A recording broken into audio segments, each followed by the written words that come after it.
Desde antes de asumir por mandato popular la presidencia de la República, fuimos elaborando un plan de desarrollo que surgió de muchos años de brega, recorriendo a ras de tierra el territorio nacional, valorando las potencialidades y los vastos recursos naturales, reflexionando sobre los obstáculos para el desarrollo y el bienestar de la población, aquilatando la grandeza cultural de México y recogiendo los sentimientos de la gente en todos los pueblos y regiones del país. Así llegamos a la conclusión de que eran mayores las posibilidades de cambio que las de estancamiento o decadencia, y que hacer realidad la transformación dependía en primer lugar de enfrentar el grave problema de la corrupción y de contraponerle la virtud de la honestidad, que es la mayor riqueza de nuestro pueblo. Ya sabíamos que estábamos en decadencia por la aplicación durante 36 años de la política de pillaje llamada neoliberal y conocida por nosotros como neoporfirismo, pero lo que descubrimos al llegar al gobierno no solo reafirmó nuestras convicciones, sino que superó por mucho lo que imaginábamos. En efecto, el gobierno estaba consagrado a facilitar la corrupción y no se preocupaba ni por asomo del bienestar del pueblo. Toda su actividad consistía en privatizar y en hacer jugosos negocios al amparo del poder público. Ya en varias ocasiones hemos explicado cómo se llevó a cabo el gran saqueo neoliberal, sin precedente en la historia de México, y la forma como se adulteró el marco jurídico con una serie de reformas a la Constitución y a las leyes para transferir bienes de la nación a particulares. En los últimos tiempos se comprobó que legisladores de los partidos de supuesta oposición recibieron sobornos para aprobar la denominada reforma energética. El anterior director de Petróleos Mexicanos, Pemex, Emilio Lozoya, quien está sujeto a proceso en calidad de testigo colaborador, ha confesado a la Fiscalía General de la República, FGR, que el grupo o persona jurídica Odebrecht no solo tuvo contratos y beneficios por parte del Estado mexicano, sino que además participó activamente junto con otras grandes empresas, influenciando la política energética del país mediante la reforma energética, facilitando, por instrucciones de Enrique Peña Nieto y de Luis Videgaray Caso, importantes sumas de dinero a los grandes parlamentarios, utilizando a Pemex como instrumento para dichos fines ilícitos. Pero en vez de seguir analizando o relatando sobre toda esa inmundicia política, en esta ocasión dedicaré más tiempo a exponer de manera sencilla y práctica cómo funcionaban los gobiernos neoliberales y cómo estamos actuando nosotros. Los contrastes son evidentes. Nuestra política es del todo nueva y, aunque es obvio, no está de más decir que no tiene absolutamente nada que ver con la llamada alternancia panista del 2000 y su pretendido cambio, que fue en realidad una burda continuación del régimen corrupto. Lo nuestro no es gatopardismo, eso que consiste en que las cosas en apariencia cambian para seguir igual o peor. Nuestro quehacer político va al fondo, y por eso hemos tenido que enfrentar muchos obstáculos y resistencias, sobre todo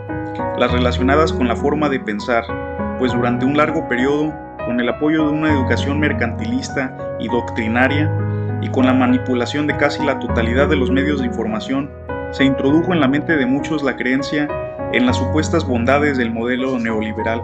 Recordemos que el porfiriato se impuso por 34 años y que el régimen neoliberal duró 36 años, es decir,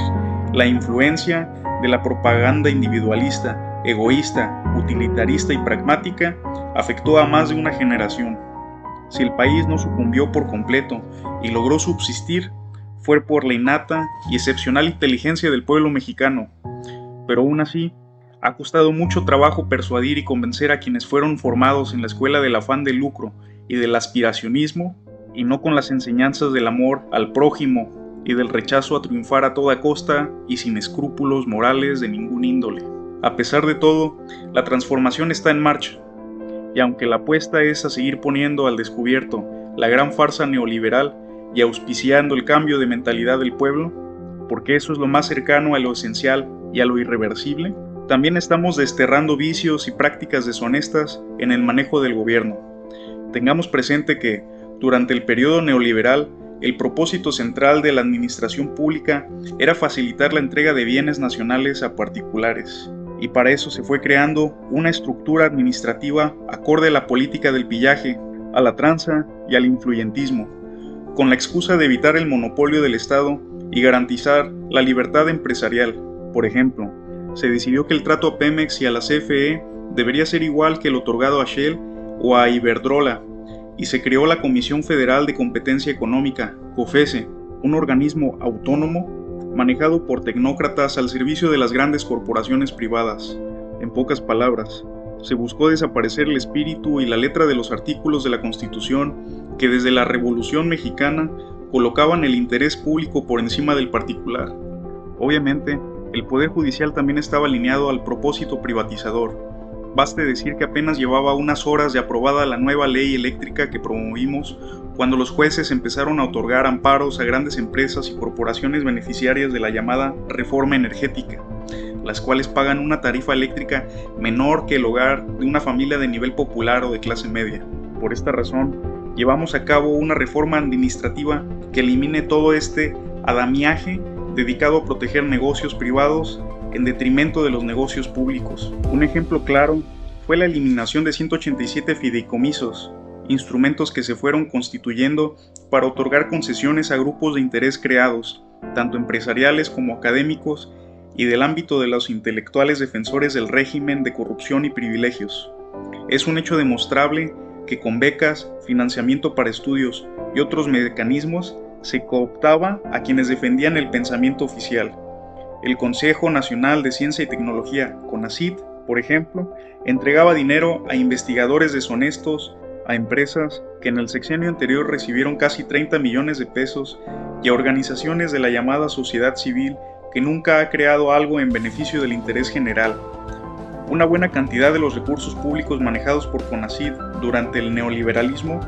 casi 1,000 millones de pesos durante la administración pasada, terminó siendo utilizada para realizar construcciones faraónicas sin función económica o social alguna, solo para beneficio de funcionarios, pseudocientíficos y contratistas que edificaron estos elefantes blancos que han quedado como símbolos de la corrupción de la época de la llevada y traída innovación tecnológica. Ahora el CONACYT ha hecho muchas cosas en favor del desarrollo de México y enumeré solo dos muy concretas. Una vez iniciada la pandemia por COVID-19 y en medio de las dificultades para conseguir ventiladores para atender a los pacientes graves, CONACYT, con la empresa Didetec, diseñó y desarrolló un ventilador denominado GETSI, o Suspiro en lengua otomí, y otro con uno de sus centros públicos de investigación denominado Ejecatl, 4T, Dios del Viento en náhuatl. Se fabricaron 1,000, que han atendido a más de 6,300 pacientes mexicanos en riesgo por COVID-19 en 81 hospitales públicos del país. Este logro nos ha permitido dejar de depender del exterior para contar con este importante equipo médico. Lo mismo sucede en el caso de la vacuna Patria, en desarrollo, en colaboración con Avimex, que está terminando su primera fase de pruebas clínicas en personas y con buenas perspectivas de eficacia. Por otra parte, solo con la eliminación de los 187 fideicomisos entre el año pasado y el actual, nos ahorraremos alrededor de 126,000 millones de pesos, dinero que se ha destinado directamente al desarrollo y al bienestar de los más pobres del país.